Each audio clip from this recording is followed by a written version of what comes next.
Com a graça e a paz do Senhor Jesus. Amém. Vou saudar aqui meu irmão Cesário. Novamente, irmão. Café,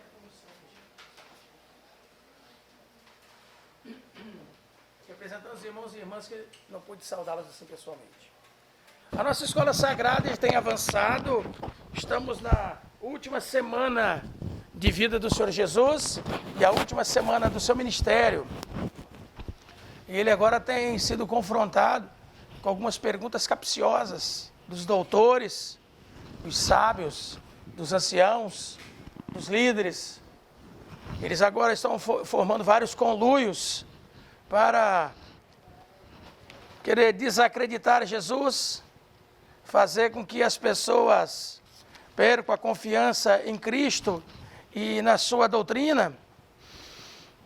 Eles queriam desacreditar Jesus como teólogo. A gente tem que usar esse termo sim, porque Jesus o era. Ele revelou Deus de uma maneira profunda e maravilhosa para a humanidade e para o seu povo, os judeus, como nunca tinha acontecido antes. Quando alguém se forma em teologia, você aprende umas linguagens acadêmicas, umas linguagens próprias daquele tipo de estudo e de análise a respeito das coisas e dos conceitos, né?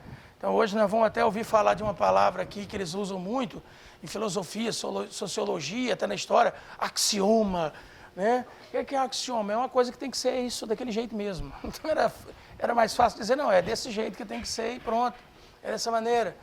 E ele então, de uma forma clara, honesta e muito sincera, abrigou os corações aflitos, abrigou os desvalidos no seu coração, os doentes, os sofridos, os desmembrados da sociedade, por causa dos seus problemas, das suas demandas, das suas doenças. Ele curou os cegos, coxos. Vimos aqui semana passada que os cegos e coxos, por causa de uma leitura esquisita, meio oblíqua, de uma palavra do rei Davi, 1000 anos, praticamente antes, eles proibiam um coxo e um cego de entrar mais lá no templo, mais próximo. E Jesus curou essas pessoas para lhes dar essa condição, essa possibilidade.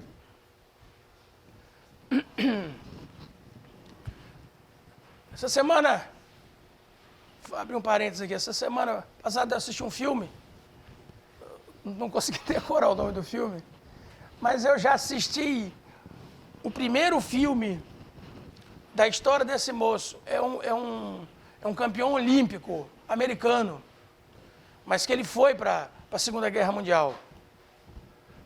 E ele ficou lá num presídio japonês, depois do ataque de Pearl Harbor. E o segundo filme, o primeiro filme é como que ele apanhou, como que ele sofreu lá nas mãos do inimigo.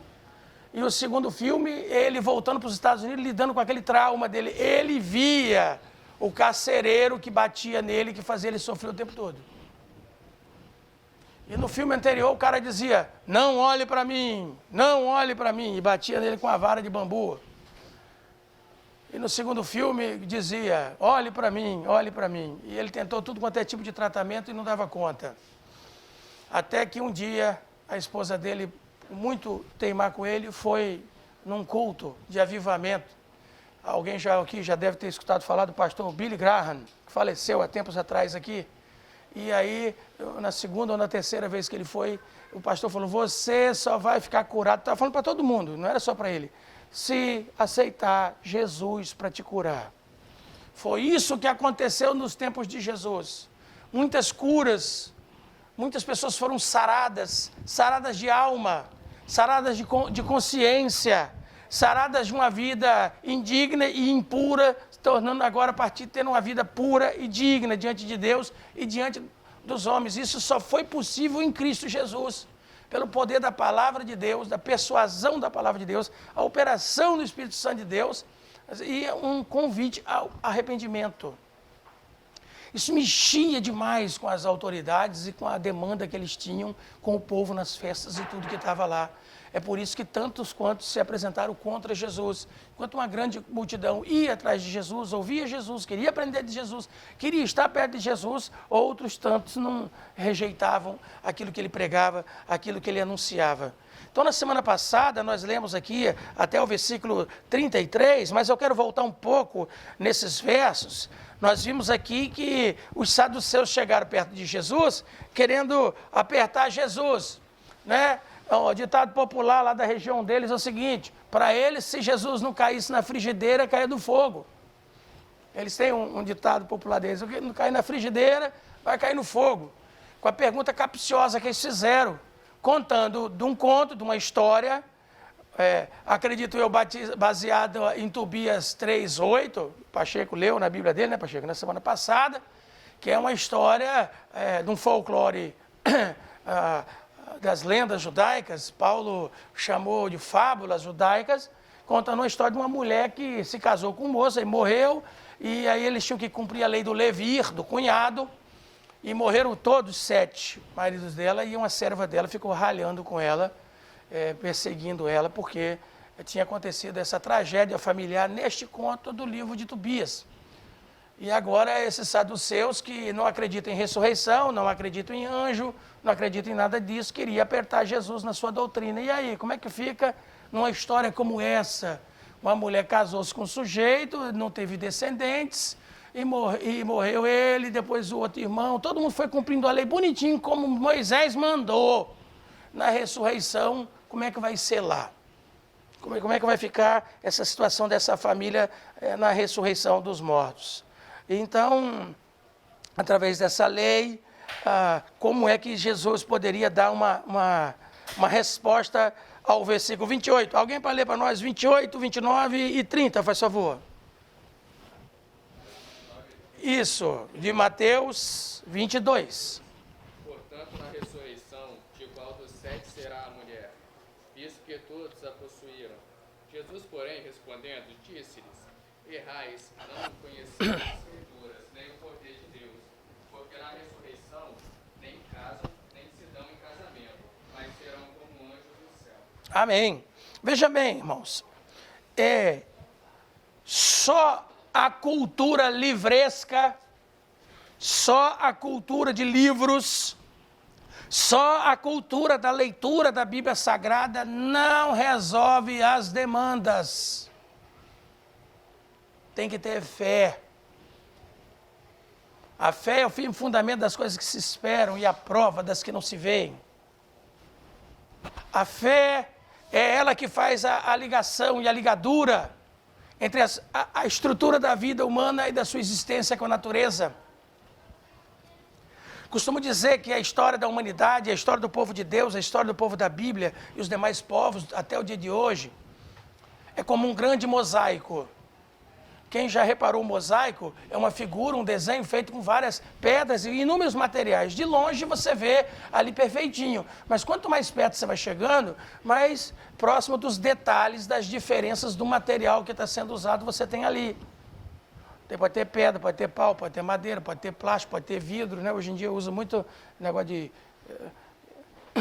de vasilhas, né? Eles cortam ali vasilhames e fazem tudo aquilo ali, e cada um tem a sua estrutura, a sua textura, cada um tem o seu tamanho, cada um deles está ali. Mas de longe você vê uma figura melhor, do desenho mais perto, você vai vendo as diferenças. Assim, quando a gente vai tendo contato com a Escritura Sagrada, a gente vai observando sim algumas diferenças, mas o que une, o que cola aquilo ali é a fé. É uma grande coxa de retalho, feito com todo tipo de tecido que você pode imaginar. Ali tem chita, ali tem jeans, ali tem cetim, ali tem algodão, ali tem isso, tem aquilo outro, que eu não conheço de tecido e pano assim, não conheço muitos nomes. E tudo ali costurado com uma linha. Esta linha ali, que junta e une isso tudo, é a linha da fé, da esperança, do amor e da benignidade de Deus para com o seu povo e com a humanidade. Eles não entenderam. Alguns estudiosos hoje costumam dizer, os saduceus liam outros livros também do Antigo Testamento. Mas a maioria deles, isso pode ser verdade, ninguém está aqui e vai ficar teimando contra isso. Mas o que se sabe, em geral, que eles usavam mesmo, era só o Pentateuco, os 5 primeiros livros da Bíblia. E os 5 primeiros livros da Bíblia não falam de ressurreição, não fala de nada disso. E a vida para eles, para esses saduceus, eles acreditavam muito na matéria, que a matéria era a única realidade.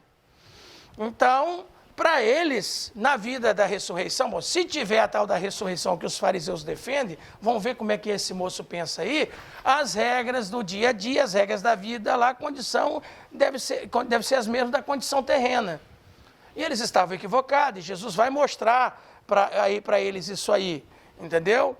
Para Jesus, a história do marido e os 7, a esposa e os 7 maridos, isso é irrelevante, isso aí no mundo eterno, ele é espiritual e imaterial.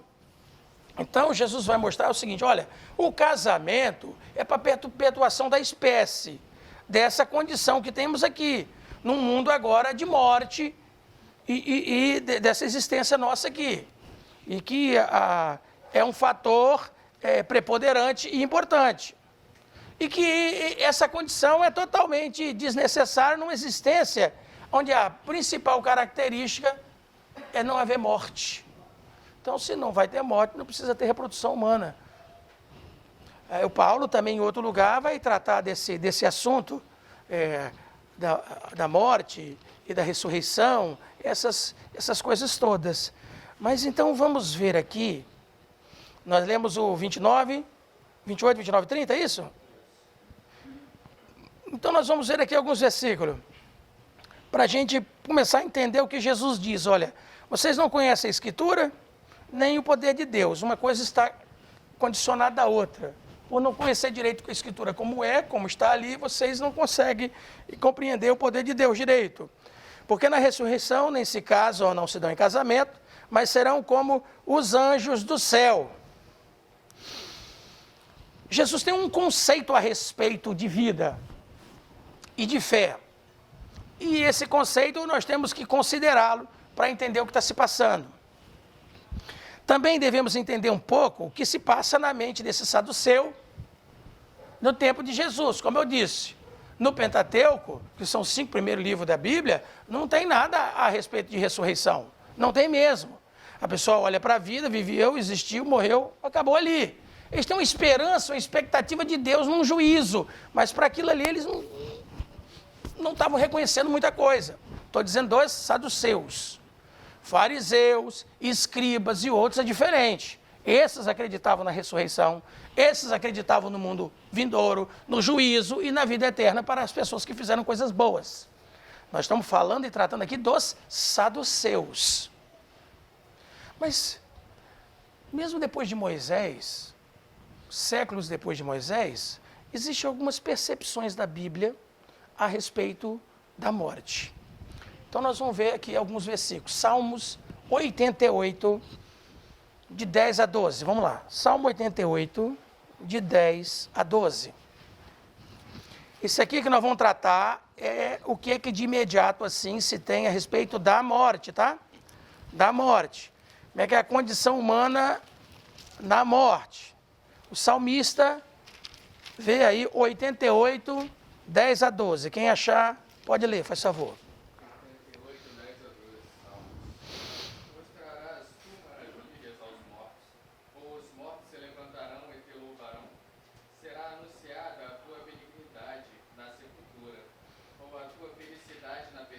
É fidelidade, hein? Vê se é fidelidade, confere aí. Saber-se-ão as tuas maravilhas nas trevas, e a tua justiça na terra do esquecimento. Então, olha só que pergunta interessante do salmista. Vai falar da tua fidelidade, do teu amor na terra ou no mundo dos mortos, na sepultura? A tua fidelidade vai ser anunciada ali, a tua luz vai ser apresentada ali? Qual é a participação para o amor? Tem que ser para quem está vivo. Por isso que ele vai pedir, então socorre-me, me ajuda, me mantém vivo.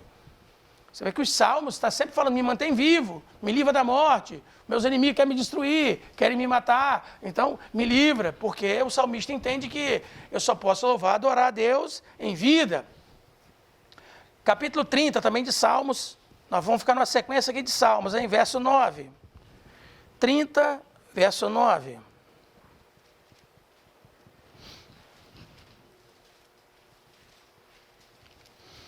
Salmos 30. Outra pessoa, vamos ver? Outra pessoa para ler? Quem vai ler? 30, verso 9. Que proveito haverá em meu sangue, se me fizer descer a sepultura? Acaso louvar-te-á o pó? Poderá ele proclamar a tua fidelidade? Então, quer dizer, que proveito tem no meu sangue? Não nos esqueçamos que o sangue é vida. Quando Deus fez o homem, sua imagem e semelhança, tirando do pó da terra, vamos abrir um parênteses rapidinho aqui, vamos lá para Gênesis. Gênesis. Vocês se lembram que a Bíblia diz para quando o homem fosse tomar um animal para o seu alimento, para ele não comer o sangue, porque a vida do animal está no sangue. Essa vida traduzida para o grego vai ser chamado de alma, ou alma, que no hebraico é raí. Vida em hebraico é raí. Então, vamos ver aqui. Capítulo 1, verso 26. Então disse Deus: façamos o homem à nossa imagem, conforme a nossa semelhança. Domine ele sobre os peixes do mar, sobre as aves dos céus, sobre os animais domésticos, sobre toda a terra, e sobre todos os répteis que se arrastam sobre a terra. Veja bem, coisa interessante. Quando está escrito aí, façamos o homem, no hebraico está Adam, ou Adão. É Adão, entendeu? Que quer dizer o quê? Gente, Adão, ou Adam, a gente fala, é sangue. Tal, tudo bem, tá certo. Mas Adão significa rosado. Entendeu? É mostrar sangue no rosto.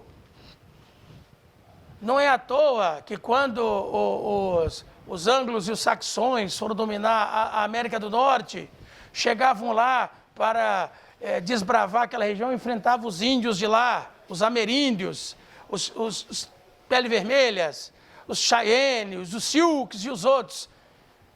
Quem chegou aqui já alguma vez assistir Faroeste, como é que os índios chamavam os franceses, os ingleses e os outros que chegavam lá? Cara pálida, porque você não tem sangue no rosto. Você é branco demais, tem que ter sangue no rosto, cara pálida. Por isso que o salmista fala, do que vai valer meu sangue? O meu sangue só tem valor se ele estiver nas minhas veias correndo, com o coração pulsando, e ele passando por todas as minhas células e tudo, me trazendo vida para te louvar, engrandecer o nome do Senhor. Então tenho que ter vida. Então quando Deus fez o homem, vamos lá, agora o capítulo 2 de Gênesis. Verso de número 7. Ele formou o Senhor Deus homem, do pó da terra, e respirou em suas mãos, e o levou de vida, e o homem foi feito alma vivente. Amém. Então Deus pegou o pó da terra, fez o homem, depois que fez, soprou no seu nariz o fôlego de vida, e o homem foi feito alma vivente. Então, quando Deus soprou, lá no hebraico está escrito Nashamá. Nashamá é sopro, hálito, uma inspiração divina. Então, ele se tornou o quê? Alma vivente. Quando você vai ler lá no hebraico alma vivente, está escrito Nefesh. Alma vivente. Toda pessoa. Toda pessoa. Na Escritura, se considera uma pessoa como um todo composto, completamente relacionado com Deus, e não dividido de alguma maneira. Ele é toda pessoa e solicita essa unidade com Deus, que Deuteronômio 6:5, vamos lá, Deuteronômio 6,